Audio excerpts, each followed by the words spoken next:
አብርሃም ሁለቱንም ንግስቶች አቅርቦ ሁለታችሁንም አልፈልግም፣ ከህይወታችሁ ወጥቻለሁ፣ ከህይወቴ ውጡ፣ ካሁን በኋላ አጠገባችሁ አልደርስም በማለት ንግስቶችን ሁለቱንም ንግስቶች ሄርሜላ እንድ ሩታ ካሁን በኋላ የራሴን ሶስተኛ ሚስቴን መርጫለሁ፣ አዲስ ላይፍ አዲስ ህይወት ጀምሬያለሁ፣ ካሁን በኋላ ህይወቴንም እንዳረብሹ ህይወታችሁንም አልነካም በማለት የሁለቱን ንግስቶች ልብ ሰበረው። ይሄን የሰሙት እህትና ወንድሙም እንዴት እንደዛ አይነት ውሳኔ ወሰነ በማለት ተደናገጡ። በጣም ይገርማል። ሩታም እባክህን ትናንትና ጊዜ ስጪ ብለህ ነበር፣ ስለዚህ ያልሆነ ውሳኔ ገብተህ እንዳትወስን ብትለውም አስቤበት በራሴ መተማመን ያለኝ ጭንቅላት ነኝ በማለት ሁለቱንም ንግስቶች አቅርቦ ካሁን በኋላ እስካሁን ለነበረን ጊዜና ቆይታ አመሰግናለሁ በማለት ተሰናበታቸው በእንባ። ሰላም ጤና ይስጥልን ውድና የተከበራቸው የቻናላችን ቤተሰቦች እንኳን ወደ ቻናል በሰላም መጣችሁ። ዛሬ እንግዲህ የነ አብርሽ የሁለቱ የንግስቶቹ የመለያያ ቀን ሆኗል ማለት ነው። አብርሽ ውሳኔውን አቀረበ። ውሳኔውንም የምፈልገው ከማን ጋር መሰላችሁ? ከሁለታቸውም ህይወት ወጥቼ ሌላ አዲስ ህይወት፣ አዲስ ምዕራፍ፣ አዲስ ነገር መጥቻለሁ። ስለዚህ ከህይወቴ ውጡ፣ ከህይወታችሁ ወጥቻለሁ በማለት ሁለቱን ንግስቶች አቅርቦ ተሰናበታቸው። ይሄን የሰሙት ሄርሜላና ሩታ ልባቸው ተሰበረ። እንዴት ሩታም ወይ ከኔ ይሆናል ወይ ሄርሜላም ወደ እኔ ይመጣ ይሆን እያሉ ሁለቱ ንግስቶች፣ ሁለቱ አንስቶች ማለት ነው በጉጉት ሲጠብቁ የነበሩት ያልሆነ ነገር ሲሰሙ በጣም ልባቸው ደነገጠ። በጣም ያሳዝናል የአብርሽ ስራ። በዚህም የተነሳ እውነት አእምሮ ጤነኛ ነው ወይንስ ምን አይነት ድራማ እየሰራ ነው? በዚህ ልክ መሆኑ በጣም እኛም ተመልካቾች ኮመንተርታሮችም አብርሽ ይሄ ነገር ኖርማል አይደለም፣ አማኑኤል ሂዶ ይጸበል 1-7 እያሉ ሲሰጡትም ስለሰጠውም ነበረ።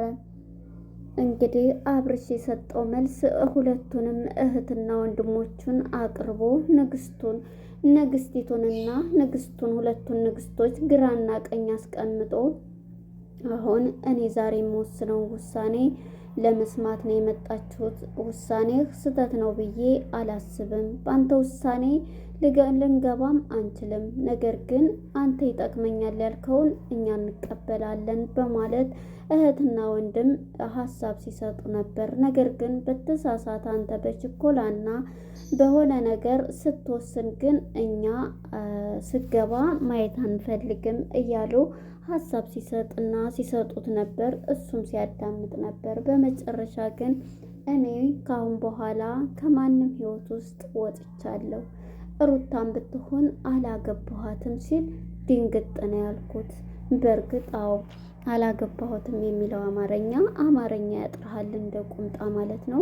ምንም ቢሆን ያው ቤተሰቦቻችሁ ጋር እንትንም ባይል ዱባይ ሄዳችሁ ከነቀኑ በጌታችን በኢየሱስ ክርስቶስ ህማማት መስቀል ጊዜ ህማማቱ ጊዜ ነበረ። ሰዎቹ በሚጸልዩ በሚሰግዱበት በሚጾሙበት በጌታችን ህማማት ጊዜ እንደዛ በጾሙ ጊዜ እንደዛ ስትሆኑ የነበረው። በእርግጥ ሃይማኖታቸው አይደለም፣ ባይሆንም በዛን ሰዓት ማንም የሚጋባ የለም። ቢያንስም ፕሮቴስታንት ናችሁ። ፕሮቴስታንትም ብትሆኑ ያን ሰዓት ፕሮቴስታንት ስለ ጌታችን ስለ ሁሉም ነገር ፕሮቴስታንትም የሚጸልይበት ጊዜ ነበረ እና እናንተ ደግሞ ሃይማኖታቸውን እንኳን ምናናቅ አንዳንዴ ትዳርም ሆነ ምን ሲቀደስ ነው። በእውነት ለመናገር ይህ የምትሰሩት ስራ ድራማ ካልሆነ ትዳርም ከእግዚአብሔር ነው፣ በጸሎት የሚገኝ ነው። እናንተ ግን የሰርጋችሁ ቀን ቢፈርስም አይደንቅም እውነትም ቢሆን።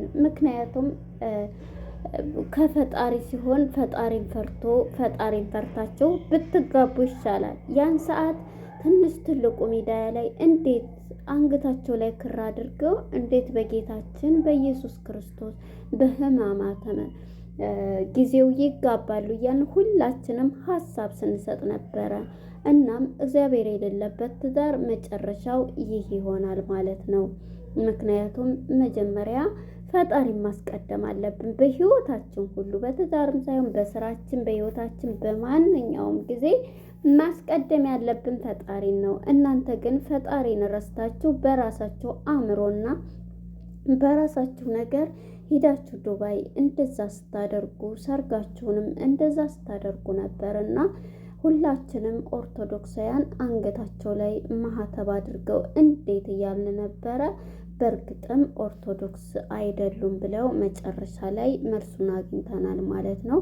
ቢሆንም ግን ያን ሰዓት ማንም ሰው ቢሆን ምንድን ነው ማድረግ ያለበት? ያን ሰዓት ሁሉም በጾምና በጸሎት የሙስሊሞችን ጾም ነበር ያን ሰዓት ደግሞ አስታውሳለሁ። እናም እናንተ ያው ጴንጤ ስለሆናችሁም በፕሮቴስታንትም ቢሆን እንደዛ አድርጋችኋል ማለት ነው። እናም አሁን አብርሽ ወደ ፈጣሪው ቀርቦ አምላኩንና ፈጣሪውን ይቅርታ መጠየቅ አለበት ላደረጉት ነገር ማለት ነው።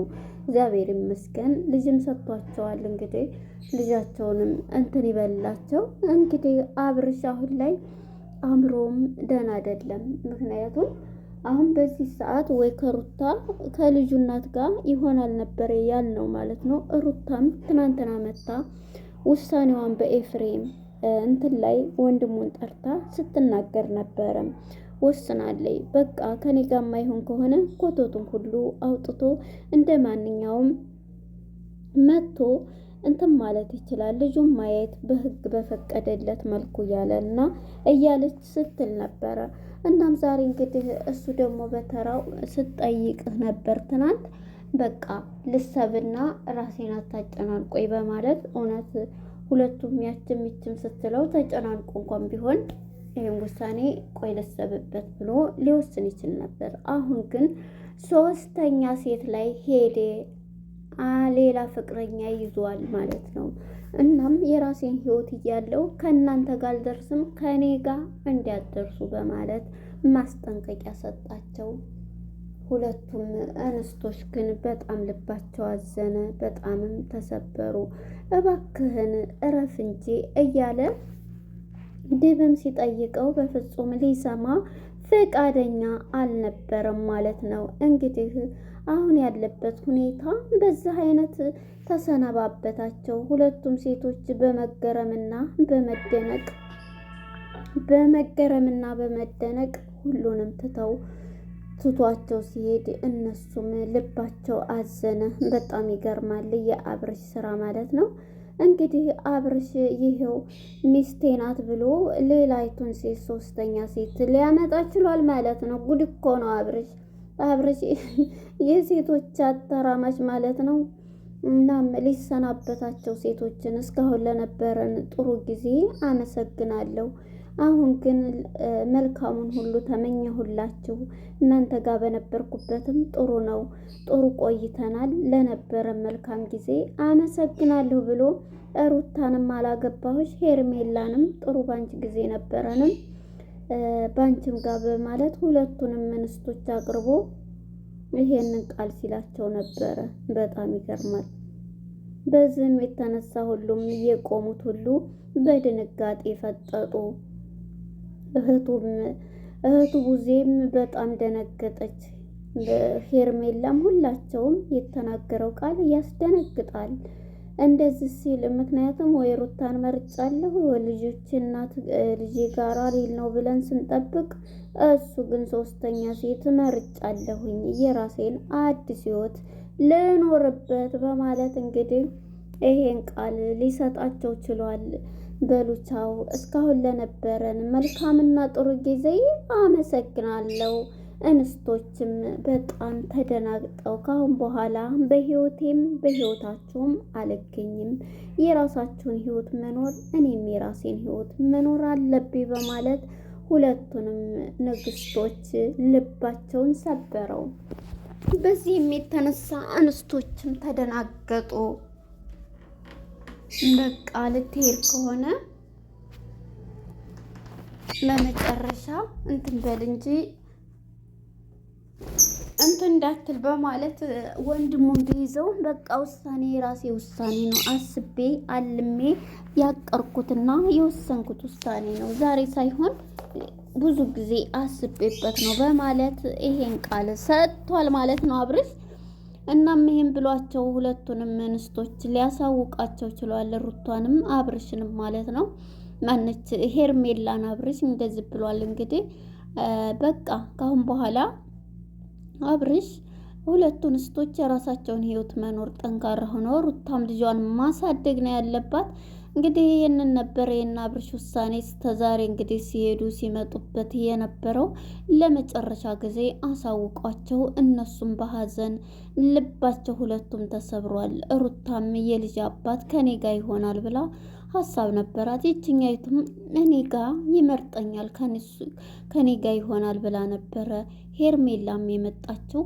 ባለን ጊዜ ሄርሜላም ለእኔ ምንም ጥሩ እንትን የላትም እስካሁን። ወንድ ልጅ ግን እንደዚሁ የምር በጣም ይደብራል። አብርሃም ማለት ነው የተናገረው እና በዚህ ሰዓት በቃ ሊለያዩ ችለዋል ማለት ነው። ሁሉም ቤተሰቦቹም ደንግጠዋል። በዚህ ልክ ግን አብርሽ ማንኛውም የቆምክበት ቦታ እና ማንም የቆመ ቢመስለው እንዳይወርቅ ይጠንቀቅ ይላል ቃሉና አብርሃም ምንም አሁን ላይ በቃ ዶላርም እንትንም ቢመጣ እውነት ይሄ ነገር ድራማ ካልሆነ በልጆች ላይ ያደረግከው ድርጊት በጣም ይደብራል። በእውነት ልጆቹ ምን አይነት እያፈቀሩ ልባቸውን እንደምትጎዳው ታውቃለህ። እናም ይሄን እያልክ ምንም እንኳን እንትን ባትል ሶስተኛ ህይወት ጀምሬያለሁ ሶስተኛ ሌላ ፍቅረኛ ብለህ ባትል እንኳን ጥሩ ይመስለኛል። ምክንያቱም ልጆቹ አሁን ሩታ አለች፣ የልጅ ሚስት የልጅ እናት ነች። ሁለተኛም ሄርሜላም ጋር ምንም ቢሆን ጥሩም ሆነ ምን ቀለበት እስከ ማሰርም ደርሳችሁ ነበረ እና አሁን ላይ እንግዲህ የእነሱን ቃል ይሄን